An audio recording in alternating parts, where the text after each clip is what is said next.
Hi friends, இன்றைக்கி ஜூலை 25 வியாழக்கிழமை. Pandian store season 2, ஆஹா கல்யாணம், மகாநதி, இந்த 3 சீரியல்லையும் என்ன நடக்குதுன்னு சொல்லிட்டு பார்த்துடலாம். பாண்டியன் ஸ்டோர்ஸில் பார்த்தீங்கன்னா ரூமை விட்டு நம்ம செந்தில் வெளியில் வராரு. அதே சமயம் கதிரும் வெளியில் வராரு. ஒருத்தர் பார்த்துட்டு எவ்வளோ தடவை சொல்ல வேணான்னு சொன்னேன், இப்படி போய் சொல்லிட்டு என்னன்னு சொல்லிட்டு கதிர் நினைக்க, ஏண்டா உங்ககிட்ட ஒரு விஷயத்த சொன்னால் மனசுலேயே வச்சுக்க மாட்டியா அப்படின்னு சொல்லிட்டு செந்தில் நினைக்க, அதுக்கப்புறம் 2 பேரும் ஹாலுக்கு வந்து பேச ஆரம்பிக்கிறாங்க. என்னண்ணா இப்படி பண்ணிட்டேன் அப்படிங்கும்போது, ஆமாடா என்ன வந்து கேளுடா, நான் தான்டா உன்னை வந்து கேட்கணும், ஏண்டா உன்கிட்ட ஒரு விஷயத்த சொன்னால் அது உன் பொண்டாட்டிகிட்ட சொல்லாமல் இருக்கவே மாட்டியா அப்படின்னு சொல்லிட்டு செந்தில் சொல்கிறாரு. நான் எதுவுமே சொல்லவே இல்லையே அப்படின்ற மாதிரி கதிர் சொல்லும்போது, ஏண்டா நான் வந்து கவர்மெண்ட் வேலைக்கு போகிறத பற்றி மீனாட்டை வந்து சொல்லக்கூடாதுன்னு சொல்லியிருந்தால, அப்புறம் நீ எதுக்கு அதை வந்து ராஜிக்கிட்ட சொன்ன அப்படின்னதும், ஓ ராஜி சொல்லிட்டாலாண்ணே, அது வந்து இப்படி அவள் சொல்லுவான்னு நான் நினைக்கவே இல்லைண்ணே, இந்த மாதிரி ஒரு விஷயத்தை வந்து நீ சொல்லும் போது அது ஒரு சந்தோஷமான விஷயம் தானேன்னு சொல்லிட்டு நான் ராஜிட்ட சொல்லிட்டு இருந்தேன், ஆனால் அன்னிக்கிட்ட சொல்லிட்டாளா அப்படின்னு சொல்லும்போது, அதெல்லாம் இருக்கட்டும், என்ன வந்து நீ சொல்கிறியா, அப்புறம் நீ மட்டும் என்ன பண்ணி வச்சிருக்க அப்படின்றாங்க. நான் என்னடா பண்ணேன், நான் ஒன்றுமே பண்ணலையே அப்படின்றார் செந்தில். உடனே கதிர் வந்து சொல்கிறாரு, நான் ஆக்டிங் டிரைவராக போகிற விஷயத்தை பற்றி வந்து சொல்ல வேணான்னு சொல்லியிருந்தால அன்னிக்கிட்ட, அப்புறம் ஏன் நான் சொன்னேன் அப்படின்னு சொல்லும்போது, இல்லைடா நீ வந்து இந்த மாதிரி வந்து கஷ்டப்பட்டு வேலைக்கெல்லாம் போகிறேன்னு சொல்லும்போது என்னால் அதை வந்து மனசில் வச்சுக்கவே முடியல, அதனால தான் அப்படின்ற மாதிரி வந்து சொல்கிறாங்க. இனிமேல் நான் உங்ககிட்ட எதுவுமே சொல்ல மாட்டேன் போ அப்படின்றாரு கதிர். என்கிட்ட சொல்லனா வேற யார்கிட்ட போய் சொல்ல போகிற அப்படின்னு சொல்லும்போது, அதுவும் கரெக்டு தான், எனக்கு இருக்கிறதே நீ, சரவணன், பழனி மாமா, உங்கள் 3 பேரை விட்டால் நான் வேற யார்கிட்ட போய் சொல்ல போகிறேன். இருந்தாலும் வந்து ராஜி வந்து நான் சொல்கிறதையே புரிஞ்சுக்க மாட்டேங்குது, இவ்வளோ கஷ்டப்பட்டு இந்த மாதிரி வேலைக்கெல்லாம் போகணும் அப்படின்ற மாதிரி சொல்லுது அப்படின்ற மாதிரி சொல்கிறாரு கதிர். உடனே செந்தில் வந்து, ஆமாடா என்ன இருந்தாலும் நம்மளுக்காக வந்து கஷ்டப்படுறாங்களே அப்படின்னு சொல்லிட்டு அவங்க 2 பேருக்குள்ளார ஒரு சந்தோஷம் இருக்கும்ல, அதை நினைக்கும் போது ஹாப்பியாக தான் இருக்குது. மீனா கூட வந்து அப்படின்னு சொல்லிட்டு இழுக்கிறாரு. வந்து என்ன சொன்னாங்க அண்ணி அப்படின்னு சொல்கிறது, அது ஒன்றும் இல்லைடா அப்படின்றாங்க. சரி வெக்கப்படாத, புரிஞ்சுக்கிட்டேன் அப்படின்ற மாதிரி கதிர் வந்து சொல்ல, நம்மளுக்காக வந்து அவங்க 2 பேரும் இவ்வளோ தூரம் மெனக்கிடும் போது அவங்களோட சந்தோஷத்துக்காக நம்மளும் ஏதாவது செய்யணும்ல அப்படின்ற மாதிரி 2 பேரும் வந்து பேசிட்டு இருக்காங்க. நெக்ஸ்ட் வந்து ராஜி வந்து ஹாலில் உட்காந்து எதையோ தீவிரமாக யோசிச்சுட்டு இருக்காங்க. அப்போ மீனா வந்து கிராஸ் பண்ணுறாங்க. ராஜி ஏதோ யோசிக்கிற போல இருக்குன்னு கேட்கும்போது, நான் முக்கியமாக யோசிச்சுட்டு இருக்காங்க, நீங்கள் போங்க அப்படின்ற மாதிரி சொல்கிறாங்க. மீனா குறை கடுப்பாயிடுது. வாடி அவளை வருவல்ல உள்ள வச்சுக்கிறேன் அப்படின்னு சொல்லும்போது, ஐயோ அக்காட்டு எப்படி சொல்லிட்டேன்னு சொல்லிட்டு ராஜி உடனே உள்ளே எந்திரிச்சு போக, உடனே மீனா வந்து, நான் வந்து சீரியஸாக வேலை புடவை மடிச்சிட்டு இருக்கேன், அதனால உங்க கூட பேச நான் தயாரில்லைன்னு வந்து, அக்கா சாரிக்கா, நிஜமாவே நான் ரொம்ப தீவிரமாக யோசிச்சுட்டு இருந்தேக்கா அப்படின்னா, அப்படி என்னத்தை யோசிச்சு அப்படின்னு மீனா வந்து கேட்க, இல்லைக்கா அந்த டியூஷன் வேலை சொன்னீங்களா, ஹோம் டியூஷன், அது இன்னும் வேகன்சி இருக்குது அப்படின்னா, ஐயோ ஆத்தி அதை பற்றி ஏன் கேட்குற அப்படின்றாங்க மீனா. உடனே ராஜி வந்து சொல்கிறாங்க, இல்லைக்கா அந்த இதுக்கு வந்து நான் அந்த டியூஷன் வேலைக்கு வந்து போகலான் இருக்கேன் அப்படின்ற மாதிரி சொல்கிறாங்க. நீ என்ன சொன்னால் எனக்கு ஒன்றுமே புரியல அப்படின்றாங்க. நிஜமாக தாங்க சொல்கிறேன், எனக்காக அந்த வேகன்சி மட்டும் இருக்கான்னு கேளுங்களேன் அப்படின்றாங்க. அந்த வேகன்சிலாம் இருக்க தான் செய்யுது, நேற்று கூட அந்த அக்கா வந்து என்கிட்ட சொல்லி தான் இருந்தாங்க, ஆனால் அதை வச்சுட்டு நம்ம என்ன பண்ண போகிறோம், நம்மளாலாம் வீட்டிலலாம் ஒன்றுமே சொல்ல முடியாது, இது வரைக்கும் அந்த பிரச்சனைலாம் பத்தாதா, ஆளை விடுமா தாயி அப்படின்றாங்க மீனா. இல்லைக்கா நான் வந்து கண்டிப்பாக அந்த வேலைக்கு போகலான்னு தான் இருக்கேன் அப்படின்னு சொல்கிறாங்க. மாமா வேணான்னு சொல்லி சொன்னதுக்கப்புறம் நீ எப்படி போக முடியும் அப்படின்னு மீனா கேட்க, உடனே வந்து ராஜி வந்து சொல்கிறாங்க, இல்லைக்கா மாமாவுக்கு தெரியாமல் போகலான் இருக்கேன் அப்படிங்கும்போது, ஐயோ மாமாவுக்கு தெரியாமலா, அவ்வளோதான், நீ மட்டும் வேலைக்கு போகிறது வீட்டுக்கு தெரிஞ்சால் அப்புறம் என்னால் தான் சொல்லிட்டு அது வேற ஒரு பெரிய பஞ்சாயத்து போயிடும், போதும் இது வரைக்கும் நடந்த பஞ்சாயத்து அப்படின்னு மீனா வந்து சொல்ல, இல்லைக்கா என்னன்னாலும் நான் வந்து உங்களை காட்டியே கொடுக்க மாட்டேக்கா அப்படின்னு சொல்லும்போது, அவங்களுக்கு தெரியாமல் எப்படி வேலைக்கு போக முடியும், என்ன விளையாடுறியா அப்படின்ற மாதிரி கேட்குறாங்க மீனா. ராஜி சொல்கிறாங்க, இல்லைக்கா ஸ்பெஷல் கிளாஸு அது இதுன்னு சொல்லிட்டு நான் ஏதாவது ஒன்று சொல்லி சமாளிச்சுக்கிறேன்க்கா, ஆனால் வந்து எனக்காக கதிர் இந்த மாதிரிலாம் கஷ்டப்படுறத பார்த்து என்னால் சும்மா இருக்கவே முடியாது, அதனால் எப்படியாவது இந்த வேலைக்கு போயே ஆகணும், நான் வந்து முடிவு பண்ணிட்டேன், கண்டிப்பாக மாட்டாமல் எப்படி வேலைக்கு போகணுமோ அந்த மாதிரி நான் போய்க்கிறேன், அப்படியே ஒருவேளை நான் மாற்ற சூழ்நிலை வந்தாலும் சரி, மாமா என்னை திட்டினாலும் சரி, அப்போ கூட நான் வந்து நீங்கள் தான் சொன்னீங்க அப்படின்ற மாதிரிலாம் நான் சொல்லவே மாட்டேன், நானாக போய் கேட்டேன் அப்படின்ற மாதிரி நான் சொல்லிக்கிறேன், ஆனால் எப்படியாவது அந்த வேலையை மட்டும் எனக்கு வாங்கி கொடுங்க அப்படின்ற மாதிரி ராஜி வந்து சொல்கிறாங்க. உடனே மீனா சொல்கிறாங்க, நீ சொல்கிறதுமே கரெக்டு தான், நம்மளுக்காக ஒருத்தவங்க கஷ்டப்படுறாங்கன்னு பார்க்கும்போது அதை வந்து பார்த்துட்டு நம்மளால் சும்மா இருக்க முடியாது தான், சரி நான் பேசுகிறேன், ஆனால் தயவு செஞ்சு என்னை மட்டும் இல்லை கோத்து விட்றாத, அவ்வளோதான், எனக்கு இப்போயே நீ சொல்கிறத நினச்சாவே எனக்கு பக்குன்னு இருக்குது, எப்படி தான் நீ வந்து தெரியாமல் வேலைக்கு போறியோ, ஆனால் நீ இப்படி வந்து முடிவாக சொல்லும் போது தான் வந்து நானுமே யோசிக்கிறேன் அப்படின்ற மாதிரி மீனாவும் ராஜி பேசிகிட்டு இருக்காங்க. அப்புறம் வந்து அரசி வந்து ஏதோ புக்கை காணும்னு தேடிட்டு இருக்கும்போது அந்த புக்கை வந்து தங்கமயில் வெளியில் திண்ணையில் இருந்ததுன்னு கொண்டு வந்து கொடுக்குறாங்க. அப்போது மீனா ராஜி எல்லாருமே அங்கே தான் இருக்காங்க, கோமதி எல்லாருமே. அப்போ பாண்டியன் வந்து வெளியிலேருந்து வராரு. வெளியிலேருந்து வந்ததும் அரசிட்ட சொல்லி, அண்ணனுங்களை மாமாவை எல்லாரையும் வர சொல்லுப்பா அப்படின்னு சொன்னதும் அப்புறம் எல்லாரும் வராங்க. வந்ததுமே என்னடா சரவணா வேலையெல்லாம் எப்படி போகுது அப்படின்னு கேட்குறாரு. நல்லா போகுதுப்பா அப்படின்னு சொல்ல, முதலாளிட்ட சொல்லி ஒரு 3 நாள் லீவ் கேட்க முடியுமா அப்படின்றாங்க. ஏன்பா ஏதாவது கடையில் வேலை இருக்கா? நான் வந்து வேலை செய்கிறேன்ப்பா அப்படின்ற மாதிரி சொல்கிறாங்க. டேய் கடைக்கு வர்றதுக்காக நான் ஒன்றும் கேட்கலடா, நீயும் இந்த பிள்ளையும் கல்யாணம் ஆகி எங்கேயும் போகல, ஒரு 3 நாள் எங்கேயாவது வெளியூர் போயிட்டு வாங்க அப்படின்றாங்க. வெளியூரா எங்கப்பா அப்படின்றாங்க. உடனே பழனி வந்து சொல்கிறாரு, ஏன்டா இது கூடவா உனக்கு தெரில, ஹனிமூன் போகிறத தாண்டா அவர் வந்து அந்த மாதிரி சொல்கிறாரு, போயிட்டு வா சரவணா சூப்பரு அப்படின்ற மாதிரி வந்து சொல்கிறாங்க. உடனே வந்து தங்கமயிலுக்கு உள்ளார ஒரே ஹாப்பியாகிடுது, ஐயா ஐயா அப்படின்னு சொல்லிட்டு. ஆனால் அதுக்கப்புறம் பார்த்தீங்கன்னா சரவணன் வந்து சொல்லிடுறாரு, இல்லைப்பா எனக்கு வந்து போகலாம், ஹனிமூன் போகிறத பற்றி ஒன்றும் இல்லை, ஆனால் எனக்கு இப்போ போக விருப்பம் இல்லை அப்படின்றாங்க. இது என்னடா நீ இப்படி சொல்கிற அப்படின்னு சொல்லும்போது உடனே வந்து இல்லைப்பா எனக்கு முன்னாடியே தம்பிங்க 2 பேருக்கும் கல்யாணம் இருக்குது, அவங்களும் தனியாக வெளியூர்லாம் எங்கேயும் போகல அப்படின்னு சொல்லும்போது நியாயமான கேள்வி அப்படின்றாரு பழனி. உடனே பாண்டியன் சொல்கிறாரு, அதுதான் கொடைக்கானல் போயிட்டு வந்தோம்ல அப்படின்னு சொல்லும்போது, கொடைக்கானலுக்கு எங்கே, நம்ம கோயிலுக்கு தானே போனோம், ஹனிமூன் மாதிரியா போனோம் அப்படின்ற மாதிரி வந்து சொல்ல, கோமதி இவனை பேச வேணான்னு சொல்லு அப்படின்னு சொல்கிறாங்க. உடனே வந்து அவன் சொல்கிறதும் கரெக்டு தான், நம்ம அம்மா வேண்டுதலுக்கு கோயிலுக்கு தானே போனது, இந்த 2 பசங்களும் எங்கேயும் போகலல்ல அப்படின்ற மாதிரி பழனி சொல்லும்போது, இதுக்கு தான் உன்னை கூப்பிட்டீங்க நிற்க வச்சுட்டா, நீ வந்து பேசாமல் இருக்கணும் தெரியும்ல, அதை பாரு சரவணா, நீ வந்து இப்போ போயிட்டு வா அவ்வளோதான், இந்த வீட்டில் நான் சொல்கிற பேச்சை கேட்குறப்பில்ல நீ தான், நான் சொல்கிறத நீ கேட்பல, அதனால் போகிறதுக்கான ஏற்பாடெல்லாம் பண்ண, புரியுதா, என்னப்பா தங்கமயில இப்போ உனக்கு சந்தோஷம் தானே அப்படின்றாரு. சந்தோஷமாம்மா அப்படின்னு சொல்லிட்டு அதுவும் சொல்லுது. உடனே வந்து எல்லாம் வந்து போயிடுறாங்க. போனதுக்கப்புறம் மீனாவும் ராஜும் பேசிக்கிறாங்க. என்ன இருந்தாலும் வீட்டில் பார்த்து வச்சு கல்யாணம் பண்ணுறதெல்லாம் கெத்து தான் இல்லை, அவங்க நினைக்கிறதெல்லாம் நடக்குதில்லை அப்படின்னு சொல்லும்போது கோமதி வந்து கேட்குறாங்க, அவங்க 2 பேர் மட்டும் ஹனிமூன் போகிறதுனால அவங்க 2 பேருக்கும் ஒன்றும் சங்கடம் எதுவும் இல்லையே அப்படின்னது. அச்சாச்சா நாங்கள்லாம் எதுக்கத்த அது மாதிரிலாம் சங்கடப்பட போகிறோம், அதெல்லாம் ஒன்றுமே கிடையாது அப்படின்றாங்க. இருந்தாலும் கோமதிக்கு வந்து மனசுக்குள்ளார ஒரு வருத்தமாக இருக்குது, இந்த 2 பிள்ளைங்களும் போலையே அப்படின்ற மாதிரி வருத்தமாகவே தான் இருக்குது. ஆனால் சரவணன் வந்து ஒரு சந்தோஷமே இல்லாமல் வெளியில் போய் நின்றுட்டுருக்காரு. பின்னாடியே கதிர், செந்தில், பழனி இவங்க 3 பேரும் கிண்டல் பண்ணுறதுக்காக போகிறாங்க. சாதிச்சிடுடா, உங்கள் அப்பா வாயிலேருந்தே ஹனிமூன் போகிற மாதிரி வச்சுட்டியே அப்படின்னு சொல்லும்போது, எனக்கு அதில் போகிறதுல சுத்தமாக விருப்பமே இல்லை அப்படின்னு சொல்லும்போது செந்திலும் கதிரும் வந்து திட்டுறாங்க. ஏன்னா நீ இந்த மாதிரி இருக்க, அப்பா பேச்சை கேட்டு நீ நடந்துக்கிறதுனால இப்போ பாரு அப்பாவே உன்னை வந்து வெளியூர் வந்து அனுப்புகிறாங்க, எங்களுக்காகலாம் யோசிச்சு உன் சந்தோஷத்தை வந்து நீ கெடுத்துக்காதன, நீ ஏன்னா அதெல்லாம் யோசிச்சுட்டு இருக்க, நீ பாட்டிக்கு ஜாலியாக போயிட்டு வேணா அப்படின்னு சொல்லும்போது, அப்படியெல்லாம் இல்லைடா, நான் வந்து உங்களை விட்டுட்டுலாம் அந்த மாதிரி தனியால் எப்போ போயிருக்கேன், அது மட்டும் இல்லாமல் எனக்கு நீங்கள் போகாமல் நான் மட்டும் போகிறது எனக்கு ஒரு மாதிரி சங்கடமாக இருக்குது அப்படின்ற மாதிரி சரவணன் வந்து சொல்லிட்டுருக்காரு. அதுக்கப்புறம் ரூமுக்கு போனால் மயில் வந்து கேட்குறாங்க, ஏம்மாம்மா நம்ம எந்த ஊருக்கு போகிறோம் அப்படின்ற மாதிரி வந்து கேட்குறாங்க. போகணுமானே நான் யோசிச்சுட்ருக்கேன் அப்படின்ற மாதிரி சரவணன் வந்து சொல்கிறாங்க. ஏமாம்மா அப்படி சொல்கிறீங்க அப்படின்னு சொல்லும்போது, நான் இப்போ கூட தம்பிங்க கூட தான் வந்து பேசிட்டு இருந்துட்டு வந்தேன், அவங்களாம் போகாமல் நம்ம மட்டும் போகிறது எனக்கு ஏதோ ஒரு மாதிரி இருக்குது அப்படின்ற மாதிரி சொல்ல, தங்கமயிலுக்கு ஒரே அதிர்ச்சி ஆகிடுது. என்னடா இவ்வளோ தூரம் நம்ம வந்து முயற்சி பண்ணியும் இந்த மாதிரி ஒரு பதிலை சொல்கிறாரே அப்படின்ற மாதிரி வந்து தோணுது. ஆல்ரெடி ஒரு ப்ரமோ ரிலீஸ் பண்ணிட்டாங்க. அப்போ வந்து கோமதி வந்து 3 பசங்களையும் தான் அனுப்பணும் ஊருக்கு அப்படின்ற மாதிரி பாண்டியன்ட்டு வந்து சண்டை போடுறாங்க. பாண்டியன் என்ன முடிவெடுக்க போகிறாருன்னு சொல்லிட்டு வெயிட் பண்ணி பார்க்கலாம். அடுத்தது நம்ம பார்க்க போகிற சீரியல் ஆஹா கல்யாணம். ஆஹா கல்யாணத்தில் நல்லபடியாக சத்யநாராயண பூஜை வந்து முடிஞ்சிடுச்சு. பாட்டி வந்து எப்படியோ நீங்கள் 2 பேரும் எங்கள் பூஜையில் கலந்துக்க முடியாமல் போயிடுமோ நான் ரொம்ப வருத்தப்பட்டேன், ஆனால் எந்த தடங்களும் இல்லாமல் பூஜை நல்லபடியாக முடிஞ்சிருச்சு, எனக்கு இப்போ தான் மனசுக்கு நிறைவாக இருக்குது அப்படின்ற மாதிரி சொல்லிட்டு பாட்டி அப்புறம் ராஜலக்ஷ்மி எல்லாருமே போகிறாங்க. ஆனால் அனாமிகாவுக்கு வந்து மகா பூஜை பண்ணதை நினச்சி எரிச்சலாக இருக்குது, நீ இந்த பூஜையில் கலந்துக்கவே கூடாதுன்னு நினச்சேன், ஆனால் அதையும் மீறி வந்து நீ கலந்துக்கிட்டல, இருக்கட்டும், இருந்தாலும் வந்த நாளே உன்னை வந்து நான் அலற ஓட விட்டல, அதே தான் இனிமேல் வந்து தொடர்ந்து நடக்க போகுது, உன்னை வந்து நான் சும்மா விட போகிறதே கிடையாது, உன்னை வந்து வீட்டை விட்டு அனுப்ப போகிறது தான் என்னோட ஒரே லட்சியம் அப்படின்ற மாதிரி அனாமிகா வந்து மனசில் நினச்சிட்டு தனியாக உட்காந்து யோசிச்சுட்டு இருக்காங்க. அப்போ சித்ரா வந்து வராங்க. நான் கூட இவளை என்னமோ நினச்சேன், பயங்கரமான ஆளாக இருக்காளே அப்படின்னு கிட்ட போயிட்டு கிளாப் பண்ணுறாங்க.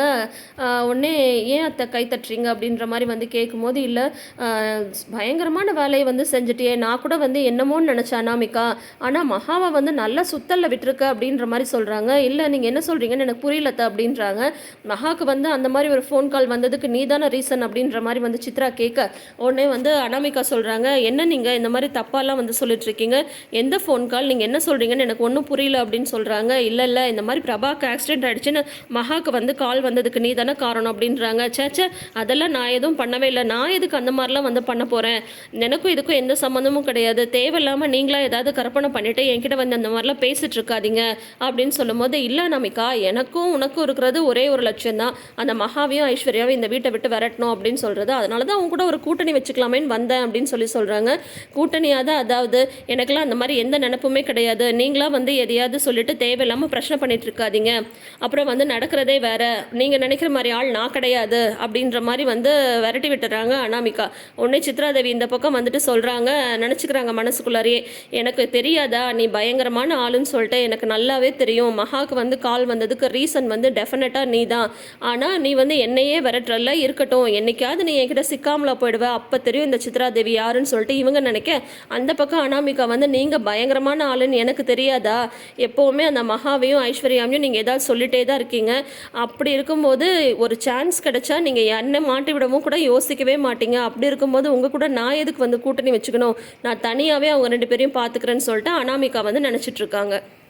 அதுக்கப்புறம் வழக்கம் போல் மகா வந்து சூர்யா வந்து மறைமுகமாக திட்டிகிட்டே இருக்காங்க. உங்களால் தான் இந்த மாதிரி ஆச்சு, நான் எவ்வளோ தூரம் சொல்லிட்டு போனேன், இந்த மாதிரி வந்து பிரபாக்கு ஆக்சிடென்ட் ஆன விஷயத்தை வந்து வீட்டில் சொல்ல வேணாம், பூஜை நடக்கிற டைமில் எல்லோரும் டென்ஷன் ஆவாங்கன்னு சொல்லிட்டு, ஆனால் கேட்காம இந்த மாதிரி வந்து சொல்லிட்டீங்களா அப்படின்ற மாதிரி திட்டும்போது சூர்யா வந்து சொல்கிறாங்க, உனக்கு தெரியுமா வீட்டில் என்ன நடந்துச்சுன்னு சொல்லிட்டு, நான் எவ்வளோ தூரம் வந்து சொல்லாமல் சமாளிக்கணும்னு பார்த்தேன், ஆனால் ஆளுக்கு ஒவ்வொன்றும் பேச ஆரம்பிச்சிட்டாங்க, என்னால் முடியாமல் தான் நான் இந்த விஷயத்தையே வந்து சொன்னேன், அது தெரியாமல் நீ பாட்டுக்கு நீ வந்து பேசிகிட்டு இருக்க அப்படிங்கும்போது சும்மா வந்து நடிக்காதீங்க, என்கிட்ட ஒரு மாதிரி நடந்துக்கிறது, வெளியில் ஒரு மாதிரி நடந்துக்கிறது அப்படின்னு சொல்லும்போது, உனக்கு என்ன தான் ஆச்சு, ஏன் நேற்றுலேருந்து ஒரு மாதிரி கடுகடுன்னு என்கிட்ட அப்படின்ற மாதிரி சூர்யா வந்து கேட்குறாங்க.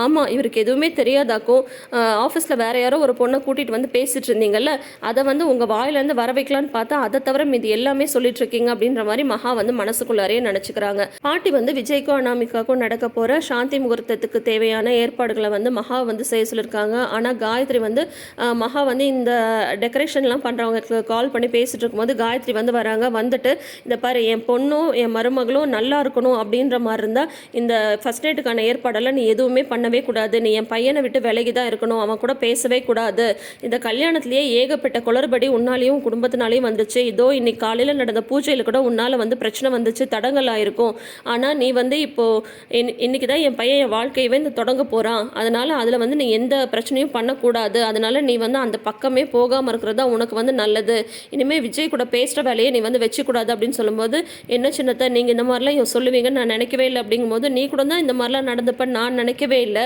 என் எவ்வளோ பெரிய துரோகத்தை பண்ணிவிட்டு உன்னால் எப்படி சகஜமாக என் கூட வந்து பேச முடியுது, நான் சொல்கிறத மட்டும் நீ கேளு, இனிமேல் என் பையன் விஷயத்தில் நீ தலையிடவே கூடாது அப்படின்னு இவங்க சொல்லிட்டு இருக்கும்போதே விஜய் வந்து 2 ஹாரம் வந்து எடுத்துகிட்டு வராங்க. கோல்டு ஹாரம் எடுத்துகிட்டு வந்து அண்ணின்னு சொல்லும்போது, இந்த 2 ஹாரத்தில் ஏதாவது ஒன்று வந்து செலக்ட் பண்ணுங்க, நான் அனாமிகாவுக்கு கிஃப்ட் பண்ணணும் அப்படின்னு கேட்கும்போது, ஏண்டா நான் தான் இங்கேயே நிற்கிறேன்ல, அப்புறம் என்ன அவட்ட கேட்குறேன் அப்படின்னு சொல்லும்போது, உனக்கு தெரியாதம்மா இது எனக்கும் அன்றைக்கும் இருக்கிற டீலுங்க, அவங்க செலெக்ஷன் தான் எப்பயே நல்லாயிருக்கும், நீங்கள் சொல்லுங்கள் அப்படின்னாதே, இல்லை விஜய் உங்களுக்கு பிடிச்சதே நீங்கள் கொடுங்க அப்படிங்கும்போது, அதெல்லாம் இல்லை அண்ணி நீங்கள் சொல்லுங்கள் அப்படின்ற மாதிரி கட்டாயப்படுத்தி கேட்க மகா ஒரு ஹாரம் வந்து செலக்ட் பண்ணி தராங்க. செலக்ட் பண்ணதும் இவங்க வந்து முறைக்கிறாங்க காயத்ரி மகாவை பார்த்துட்டு, ஆனால் வந்து மகா எதுவுமே பதில் சொல்லாமல் அமைதியாக போயிடுறாங்க. இங்கே இவ்வளோ கலவரம் நடந்துட்டு இருக்கும்போது ஐஸ்வர்யா வந்து லானில் உட்காந்து யோசிச்சுட்டு இருக்காங்க.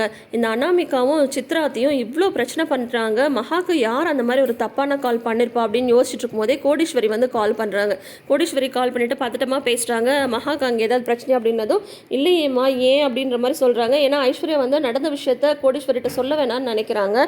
ஆனால் கோடீஸ்வரி வந்து இல்லை உன்னோட வாய்ஸும் சரியா இல்லை, மகா காலையில் என் கூட பேசும்போது பதட்டமாகவே பேசினா, என்ன தான் நடக்குது வீட்டில் சொல்லு அப்படின்னதும், இல்லைம்மா இந்த மாதிரி வீட்டில் வந்து சத்யநாராயண பூஜை நடக்க வேண்டியதாக இருந்தது, ஆனால் மகாக்கு வந்து இந்த மாதிரி ஒரு ஃபோன் கால் வந்திருக்கு அப்படின்ற மாதிரி நடந்ததுலாம் சொல்லும்போது, நீ ஏன் என்கிட்ட உடனே ஃபோன் பண்ணி சொல்லலான்னு போது, அம்மா அவள் என்கிட்டயே சொல்லவே இல்லைம்மா, நான் ப்ரெக்னெண்ட்டாக இருக்கிறதுனால தேவையில்லாமல் டென்ஷன் ஆவன்னு சொல்லவே இல்லை, சூர்யா சொல்லக்கூடாது எனக்கு உண்மையே தெரியும் அப்படின்ற மாதிரி சொல்லும்போது, யார் இந்த வேலையை வந்து பண்ணியிருப்பாங்க, மகாக்கு யார் தப்பான ஃபோன் கால் பண்ணியிருப்பாங்கன்னு சொல்லும்போது ஐஸ்வர்யா சொல்கிறாங்க, கண்டிப்பாக ஒன்று இது அனாமிகா வேலையாக இருக்கும், அப்படி இல்லைன்னா சித்ராத்த வேலையாக தான் இருக்கும், நாங்கள் இங்கே சந்தோஷமாக இருக்கக்கூடாதுன்னு நினைக்கிறது அவங்க மட்டும்தான் அப்படின்ற மாதிரி சொல்லும்போது, ஏன் இந்த சித்ரா வந்து இப்படி பண்ணிட்டு இருக்கா அப்படின்னு சொல்லும்போது, ஆமாம்மா அவங்கள அடக்கவே முடியல, நானும் அப்பப்போ வந்து ஏதாவது இது டார்ச்சர் அவங்களுக்கு கொடுத்துட்டு தான் இருக்கேன், ஆனால் இருந்தாலும் வந்து மகாவை அவங்க தொந்தரவு பண்ணிகிட்டே இருக்காங்க அப்படிங்கும்போது கோடீஸ்வரி சொல்கிறாங்க, என் இடத்துல இருந்து மகாவை பார்த்துக்க வேண்டியது நீ தான், அவங்க எந்த பிரச்சனையும் பண்ணாமல் இருக்கிறதுக்கு நான் ஒரு ஐடியா சொல்கிறேன், அந்த மாதிரி நீ பண்ணு அப்படின்னு சொல்லிட்டு ஒரு ஐடியா வந்து கோடீஸ்வரி வந்து ஐஸ்வர்யாவுக்கு சொல்லி கொடுக்குறாங்க. அது என்னன்றதை நம்ம நெக்ஸ்ட் எபிசோடை பார்த்து தெரிஞ்சுக்கலாம். இப்போ வந்து பார்த்திங்கன்னா அவங்களோட ரூமை வந்து விஜய் அனாமிகா ரூமை வந்து வெளியிலேருந்து ஆளுங்க வந்து டெக்கரேட் பண்ணிட்டு இருக்கும்போது சூர்யா வந்து வராரு. இந்த ஏற்பாடெல்லாம் மகாவை தானே செய்ய சொன்னாங்க, மகா எங்கே போனா அப்படின்ற மாதிரி அவர் வந்து யோசிக்கிறாரு. அதோட இன்னைக்கு ஆஹா கல்யாணம் எபிசோட வந்து முடிச்சிருக்காங்க. ஸோ நீ அடுத்தது கோடீஸ்வரி சொன்ன ஐடியானால சித்ராவுக்கும் அனாமிகாவுக்கும் என்ன நடக்க போகுது, ஐஸ்வர்யா வந்து என்ன பண்ண போகிறாங்கன்னு சொல்லிட்டு நாளைக்கு எபிசோட பார்த்து தெரிஞ்சுக்கலாம். நெக்ஸ்ட் நம்ம பார்க்க போகிறது மகாநதி. மகாநதியில வந்து பார்த்தீங்கன்னா, இந்த மாரி பூமி பூஜை போடுற நாள வந்து சொல்றாங்க. நவம்பர் 13 சொல்லிட்டு விஜய் சொல்லும்போது, அந்த நாள் தான் நம்மளோட கான்ட்ராக்ட் வந்து முடியிற நாள். அன்னைக்கு வந்து நான் இந்த வீட்ல வந்து இருக்க மாட்டேன் அப்படின்ற மாரி காவேரி சொன்னதும், விஜய்க்கு ரொம்ப ஒரு மாரி ஆயிடுது. விஜய் வந்து உடனே காவேரியை வந்து திட்டுறாரு. இந்த மாரி இந்த கான்ட்ராக்ட் டேட்ட பத்தி பேச மாட்டேன்னு சொல்லிட்டு கொடைக்கானல்ல இருக்கும்போது நீ எனக்கு ப்ராமிஸ் பண்ணி குடுத்தல. அப்புறம் எதுக்கு இத பத்தி பேசுற அப்படின்னு சொல்லிட்டு கேட்கும்போது, உடனே காவேரி வந்து கொடைக்கானல்ல நடந்தத நெனச்சு பார்க்குறாங்க. அதுக்கப்புறம் சொல்றாங்க, "இல்ல நான் வந்து இத சொல்லணும்லாம் சொல்லல. ஆனா நீங்க வந்து அந்த டேட்ட சொல்லும்போது, அன்னைக்கு பூஜையில வந்து நான் கலந்துக்க முடியாது அப்படின்றத தான் நான் சொன்னேன். பூஜையில மட்டும் இல்ல, இந்த வீட்லயும் நான் இருக்க முடியாது. சொல்லப்போனா இந்த காம்பவுண்டுக்குள்ளாரையே இப்ப எங்க ஃபேமிலி குடியிருக்காங்கல்ல, அந்த வீட்ட கூட நாங்க காலி பண்ண வேண்டியதா இருக்கும். எங்க போறோம், என்ன பண்ண போறோம்னு எனக்கு இதுவரைக்கும் தெரியல. ஒரு சொந்த வீடு வாங்கணும்னா அதெல்லாம் எங்களால முடியுமா? ஆனா அது எல்லாத்தையும் தான் யோசிச்சேன். டக்குன்னு ஞாபகம் வந்துருச்சு அப்படின்னு சொல்றாங்க. உடனே வந்து விஜய் வந்து சொல்றாரு, "நான் மறுபடியும் சொல்றேன். இந்த கான்ட்ராக்ட் விஷயத்த பத்தி இனிமே நீ என்கிட்ட பேசவே கூடாது. புரியுதா?" அப்படின்ற மாரி சொல்றாங்க. "சரி நான் பேசல" அப்படின்ற மாரி வந்து காவேரியுமே ஒத்துக்கிறாங்க. அதுக்கப்புறம் அடுத்த நாள் காலையில் வந்து யமுனாவை பார்க்க வராங்க காவேரி. யமுனா வந்து படிச்சுட்டு இருக்காங்க. காவேரி வந்து பேச வராங்க. அம்மா சொன்னாங்க, "நீ எப்போ பார்த்தாலும் படிச்சுட்டே தான் இருக்குன்னு சொல்லிட்டு, நீ இதை பார்க்கும்போது எனக்குமே ரொம்ப நம்பிக்கையாக இருக்குது. நீ கலெக்டர் ஆகிடுவேன்னு சொல்கிறாங்க." உடனே வந்து யமுனா சொல்கிறாங்க, "அக்கா நான் எதுக்காக கலெக்டர் ஆகணும் இல்லையோ, நீ வந்து எனக்கு ஒரு ப்ராமிஸ் பண்ணி கொடுத்துருக்கலாம். அது நடக்கணுன்றதுக்காகவே நான் வந்து கலெக்டர் ஆவேன்" அப்படின்னு சொல்கிறாங்க. உடனே காவேரிக்கு புரிஞ்சிடுது. "உனக்கு தெரியுது இல்லைக்கா, நீ வந்து மறந்துட மாட்டியே. உனக்கு நான் சத்தியம் பண்ணி கொடுத்த மாதிரி நான் கண்டிப்பாக கலெக்டர் ஆகிடுவேன். எனக்கு நீ சத்தியம் பண்ணி கொடுத்த மாதிரி நீ வந்து நிவின் எனக்கு கல்யாணம் பண்ணி வைக்கணும்" அப்படின்ற மாதிரி யமுனா வந்து சொல்கிறாங்க. நான் கான்சன்ட்ரேட் பண்ணி படிக்க தானே சொல்கிறேன், ஆனால் நீ எதுக்கு உன்னோட கான்சன்ட்ரேஷனை வந்து தவற விடுற அப்படின்னு காவேரி வந்து கேட்கும்போது, இப்போ நான் படிக்கிறேன்னா அதுக்கு ஒரே ஒரு ரீசன் என்னென்னா நிவினை கல்யாணம் பண்ணணும் அப்படின்றது தான். எனக்கு இப்போ நம்பிக்கை வந்துருச்சு. கண்டிப்பாக நான் கலெக்டர் ஆனால் நீ வந்து எனக்கு நிவினை கல்யாணம் பண்ணி வச்சிடுவேன் அப்படின்ற மாதிரி திரும்ப திரும்ப யமுனா அதையே தான் சொல்லிட்டு இருக்காங்க. சரி சரி இப்போதைக்கு படி, அதெல்லாம் அப்புறம் பார்த்துக்கலாம் அப்படின்ற மாதிரி காவேரி சொல்லிட்டு இருக்கும்போதே கங்கா வந்து வந்துடுறாங்க. என்னடி ரெண்டு பேரும் பேசிட்டு இருக்கீங்க அப்படின்னு சொல்லும்போது, இல்லைக்கா சும்மா அப்படிங்கும்போது, ஏதோ மறைஞ்சு மறைஞ்சு ரெண்டு பேரும் பேசுறீங்க, அம்மாவும் அதே தான் சொல்லிட்டு இருக்காங்க, பரவாயில்ல இருக்கட்டும், என்னைக்காவது ஒரு நாள் அது வெளியில் வராமலா போயிடும் அப்படின்ற மாதிரி கங்கா சொல்லும்போது, உங்ககிட்ட ஒரு முக்கியமான விஷயம் சொல்லணும் தான் உன்னை வர சொன்னேன் அப்படின்னு கங்கா சொல்கிறாங்க. என்னக்கா விஷயம் அப்படிங்கும்போது, அக்கா எதுக்கா மாமா சீரியலில் நடிச்சுதான்னு சொல்லிட்டு யமுனா வந்து வளரிடுறாங்க. என்னடி நீ, நானே வந்து அவட்ட சொல்லலான்னு நினச்சேன், அதுக்குள்ளே நீ சொல்லிட்டேன், சாரிக்கா ஒரு ஆர்வத்தில் வந்து சொல்லிட்டேன் அப்படின்னதும், என்னக்கா மாமா வந்து சீரியலில் நடிச்சிருக்காங்களா, என்னக்கா சொல்கிற அப்படின்னு சொல்லிட்டு காவேரி வந்து ரொம்ப ஆர்வமாக கேட்குறாங்க. ஆமாம், இந்த மாதிரி வந்து சீரியலுக்கு காஸ்டியூம் தைக்கிறவங்க கிட்ட இருந்தே எங்களுக்கு ஒரு ஆர்டர் வந்தது. நேற்று வந்து அந்த துணியை வந்து டெலிவரி கொடுக்க இவர் போகும்போது டக்குன்னு இவங்களை வந்து நடிக்க சொன்னாங்களா, இவரும் நடிச்சுட்டு வந்திருக்காரு அப்படின்ற மாதிரி நடந்ததெல்லாம் சொல்கிறாங்க. உடனே வந்து ஆஹா சூப்பர்க்கா, செம ஹாப்பி, இதே மாதிரி மாமாவுக்கு மேற்கொண்டு சான்ஸ் கிடைச்சா நல்லா இருக்கும்ல அப்படின்னு சொல்கிறாங்க. ஆமாம், அதுக்காக சான்ஸ் தேடிலாம் அலைய வேண்டாம், அப்புறம் இருக்கிற வேலையை யார் பார்க்குறது அப்படின்ற மாதிரி சொல்கிறாங்க கங்கா. அப்போ மாமாவுக்கு அடுத்து சான்ஸ் கிடைச்சா நீ வந்து விட மாட்டியா அப்படின்னு கேட்குறாங்க. அப்படின்னு சொல்லிட்டு நான் சொல்லலை, ஆனால் அதையே எதிர்பார்த்துட்டு இப்போ இருக்கிற வேலையை விடக்கூடாதுல்ல, அதை தான் நான் சொல்கிறேன் அப்படின்ற மாதிரி கங்கா வந்து சொல்கிறாங்க. அதுக்கப்புறம் கடையில் குமரனும் கங்காவும் இருக்காங்க. அப்போ வந்து காஸ்டியூமர் மறுபடியும் கால் பண்ணுறாங்க. இந்த மாதிரி இன்றைக்கும் கொஞ்சம் துணியெல்லாம் கொண்டு வந்து தைச்சி கொண்டு வந்து கொடுக்கணும்ப்பா, நான் ஆள்கிட்ட கொடுத்து விடுறேன் அப்படின்னு சொல்லும்போது, ஈவினிங்குள்ளார கொடுத்துருங்க அப்படின்றாங்க. வந்து எப்படி நான் ஈவினிங்குள்ளார முடியும்னு சொல்லும்போது, என்னப்பா நான் உனக்கு நடிக்கலாம் சான்ஸ் வாங்கி கொடுத்தேன், எனக்காக தைச்சி தர மாட்டியா அப்படின்னு காஸ்டியூமர் கேட்க, உடனே அப்போ தான் இவங்களுக்கு ஞாபகம் வருது, இவங்க நடித்த சீரியலோட டெலிகாஸ்ட் எப்போ அப்படின்னு சொல்லிட்டு கேட்குறாங்க. இன்றைக்கே டெலிகாஸ்ட் ஆக போகுது, நான் அதையும் சொல்லணும்னு நினச்சேன் மறந்துட்டேன்ப்பா அப்படின்னு சொல்கிறாங்க. உடனே குமரனுக்கு செம ஹாப்பி ஆகிடுது. கங்காட்ட சொல்கிறாங்க, இன்றைக்கே வந்து வரப்போகுது அப்படின்னதும், சூப்பருங்க அப்படின்ற மாதிரி வந்து சொல்கிறாங்க. இவங்கெல்லாம் நினச்சிட்டு இருக்காங்க குமரன் வந்து பெரிய கேரக்டரில் நடிச்சிருக்காரு போல் அப்படின்ற மாதிரி. குமரன் வந்து ஃபோன் பண்ணி ஊருக்குலாம் சொல்கிறாங்க. அவங்க கொடைக்கானலில் இருக்கிற ஃப்ரெண்ட்ஸுக்கெலாம் கால் பண்ணி சொல்கிறாங்க. அவங்க அம்மா கால் பண்ணுறாங்க, அவங்க எடுக்கிறதில்ல. சரி மிஸ்டு கால் பார்த்துட்டு கூப்பிடுவாங்க அப்படின்ற மாதிரி வெயிட் பண்ணிகிட்ருக்காங்க. இங்கே வந்து பார்த்திங்கன்னா ராகினி வந்து தனியாக உட்காந்துட்ருக்காங்க. அப்போ வந்து அஜய் வந்து வராரு. அஜயை பார்த்ததுமே ராகினி வந்து எரிஞ்சு விழுறாங்க. எதுக்கு இப்போ இங்கே வந்தால் என்னை தனியாக கூட நிம்மதியாக இருக்க விட மாட்டியா அப்படின்னு கேட்குறாங்க. உடனே வந்து என்ன ராகினி, உனக்கு வந்து என் மேலே கோவம் குறைஞ்சிருச்சுன்னு நினச்சேன், ஆனால் இப்போ மறுபடியும் கோவமாக இருக்குது அப்படின்னதும், எனக்கு இப்போ கோவம் குறைஞ்சிது அப்படின்னு கேட்கும்போது இவங்க சொல்கிறாங்க, இல்லை அன்றைக்கி தாத்தாக்கு உடம்பு சரியில்லைன்னு சொல்லும்போது நீ வந்து என்கிட்ட விஷயத்த சொன்னேன்னு சொல்லும்போது, இல்லை ஒரு எமர்ஜென்சின்னு சொல்லிட்டு நான் வந்து சொன்னேன், அதுக்காக நீ வந்து அதை உனக்கு தகுந்த மாதிரி சாதகமாக எடுத்துக்கிட்டியா, எனக்கு வந்து எவ்வளோ பெரிய ஏமாற்றத்தை வந்து கொடுத்துருக்க, நடிச்சு தானே எல்லா சொத்தும் உங்களதும் தான் சொந்தம்னு சொல்லிட்டு நீயும் உங்கள் அப்பா வந்து ஏமாத்துறீங்க, என்னோட வாழ்க்கையே உன்னால தான் வீணாக போச்சுன்னு அவங்க வந்து தள்ளி விடுறாங்க அஜயை. கரெக்டாக காவேரி உள்ளே வரும்போது அஜய் வந்து கீழே விடுறாரு. உடனே அஜய் வந்து திட்டுறாங்க, காவேரி இதுக்கு தான் நான் சொன்னேன் இந்த கல்யாணம் வேணான்னு சொல்லிட்டு, கேட்டியா நீ, யாருக்கும் தெரியாமல் போய் கல்யாணம் பண்ணிட்டு வந்தால, இதெல்லாம் இன்னும் அனுபவிப்போம் அப்படின்னு சொல்லிட்டு காவேரி வந்து திட்டி விடுறாங்க. அதுக்கப்புறம் ராகினிட்டையும் சொல்கிறாங்க, நீ எல்லாம் கொஞ்சம் கூட திருந்த மாட்டியா, நீ உனக்கு விரும்பாத வாழ்க்கை அமைஞ்சிருச்சு அப்படின்னு சொல்லிட்டு இவ்வளோ கோவமாக இருக்கே, அதே வாழ்க்கையை உனக்கு தகுந்த மாதிரி உன்னால் மாற்றி கூட முடியாதா அப்படின்ற மாதிரி காவேரி சொல்லும்போது, நீ எல்லாம் ஒன்றும் நீ வந்து அட்வைஸ் பண்ண தேவையில்ல, இவ்வளோ பெரிய கோடீஸ்வர குடும்பத்தில் இன்னி வரைக்கும் நீ எப்படி வந்து உள்ளே நுழைஞ்சன்னே தெரியல, எல்லா இடத்துலையும் புத்திசலித்தனமாக இருக்கிற விஜயை ஏமாற்றி நீ வந்து ஒரு ஏதோ தில்லாங்கடி வேலை பண்ணி இங்கே உள்ளே வந்திருக்க, முதல்ல அந்த தில்லாலங்கடி வேலை என்னன்னு சொல்லிட்டு நான் கண்டுபிடிக்கிறேன், அதுக்கப்புறம் உனக்கு இருக்குது அப்படின்னதும், சரி அப்படி கண்டுபிடிச்சி நீ என்ன பண்ண போகிற, அதுதான் உன்னோட வாழ்க்கையின் லட்சியமா அப்படின்னு கேட்குறாங்க காவேரி. ஆமாம், அதுதான் என்னோட ஆம்பிஷன் அப்படின்றாங்க ராகினி. அப்படியா, அப்படின்னா அதை கண்டுபிடிச்சி என்ன பண்ணுவ அப்படின்னு காவேரி கேட்க, முதல்ல போய் வந்து உன் புருஷன்ட்ட தான் சொல்லுவேன் அப்படின்றாங்க. ஓ, என் புருஷன்ட்ட வந்து நீ சொல்ல போகிற நான் என்ன தில்லாலங்கடி வேலை பண்ணி இந்த வீட்டுக்குள்ளார வந்தேன்னு சொல்லிட்டு மறந்துடாத, விஷயத்தை கண்டுபிடிச்சதும் முதல்ல போய் அவர்கிட்ட சொல்லிடு சரியா, தாத்தா பாட்டிக்கிட்டலாம் சொல்லக்கூடாது, நேராக போய் என் புருஷன்ட்ட தான் சொல்லணும் சரியா அப்படின்ட்டு வந்து சொல்கிறாங்க. என்ன கிண்டலா, பார்த்துட்டே இரு, இதே மாதிரி கிண்டல் பண்ணிட்டே இரு, ஒரு நாள் உன்னை வந்து வீட்டை விட்டு ஓட ஓட விரட்டுறனா இல்லையா பாரு அப்படின்ற மாதிரி ராகினி வந்து வழக்கம் போல் உங்கள் கெத்து குறையாமல் சொல்லிட்டு போகிறாங்க. ஐயோ, ஸ்மால் சைல்டு அப்படின்னு நினச்சிக்கிறாங்க காவேரி. அப்புறம் அன்றைக்கி நைட்டு குமரனோட சீரியல் டெலிகாஸ்ட் ஆகிற டைம் வந்துடுது. விஜய் வந்து எங்கேயோ வெளியே கிளம்பிட்டுருக்காரு. உடனே காவேரி வராங்க, இந்த மாதிரி எங்கள் குமரன் மாமா வந்து சீரியலில் நடிச்சிருக்காங்க, இப்போ வந்து அது டெலிகாஸ்ட் ஆக போகுது, நம்ம பார்த்துட்டு ஃபீட்பேக் சொல்லணும்னு மாமா சொல்லியிருக்காங்க அப்படின்னதும், அவரே ஒரு இன்ட்ரோவர்ட்டு, அவர் எப்படி வந்து சீரியல் ஆக்ட் பண்ணார் அப்படின்ற மாதிரி கேட்கும்போது, யாரை பார்த்து இன்ட்ரோவர்ட்னு சொன்னீங்க, எங்கள் மாமாவுக்கு கூச்சம் இருக்குன்னு சொல்கிறீங்களா, எங்கள் மாமாலாம் ஸ்கூலில் வந்து அவ்வளோ சூப்பராக நடிப்பார், நாங்கள் எல்லோரும் போய் ஆனுவல் டேலெல்லாம் பார்ப்போம், கையெல்லாம் தட்டுவாங்க, விசிலாம் அடிப்பாங்கன்னு காவேரி வழக்கம் போல் செம பில்டப் கொடுக்குறாங்க. அதுக்கப்புறம் வந்து விஜய், ஓ அப்படியா, இப்போ சீரியலை பார்த்தா தெரிய போகுது அப்படின்றாங்க. கொஞ்சம் யோசிச்சு பாருங்க, அவ்வளோ சீக்கிரம் யாருக்காவது சீரியலெல்லாம் வாய்ப்பு கிடைக்குமா, இவரை கூப்பிட்டு நடிக்க சொல்லியிருக்காங்கன்னா கண்டிப்பாக அது ஒரு முக்கியமான கேரக்டராக தான் இருக்கும், ஏதோ வந்து போகிற கேரக்டர்லாம் எங்கள் மாமாவுக்குலாம் கொடுக்க மாட்டாங்க அப்படின்ற மாதிரி பில்டப் கொடுத்துட்ருக்காங்க காவேரி. ஆனால் நாளைக்கு வந்து அது டெலிவரி பாய் கேரக்டர் அப்படின்னு தெரிஞ்சதுக்கப்புறம் இவங்கெல்லாம் என்ன பண்ண போகிறாங்கன்னு தெரில, வெயிட் பண்ணி பார்க்கலாம் நாளைக்கு எபிசோடுக்காக. ஸோ தொடர்ந்து வீடியோஸ்க்கு நம்ம சேனலை சப்ஸ்கிரைப் பண்ணி வச்சுக்கோங்க. பக்கத்தில் இருக்கிற நோட்டிஃபிகேஷன் பெல் ஐக்கானில் ஆல் சிம்பிளை கிளிக் பண்ணிக்கோங்க. அப்போ தான் நான் போடுற வீடியோஸ் உடனே உங்களுக்கு நோட்டிஃபிகேஷனில் வரும். கூடவே இந்த ப்ரிவ்யூ சொல்கிற விதம் உங்களுக்கு பிடிச்சிருக்கான்றதை மறக்காமல் ஷேர் பண்ணுங்கள். தேங்க்யூ.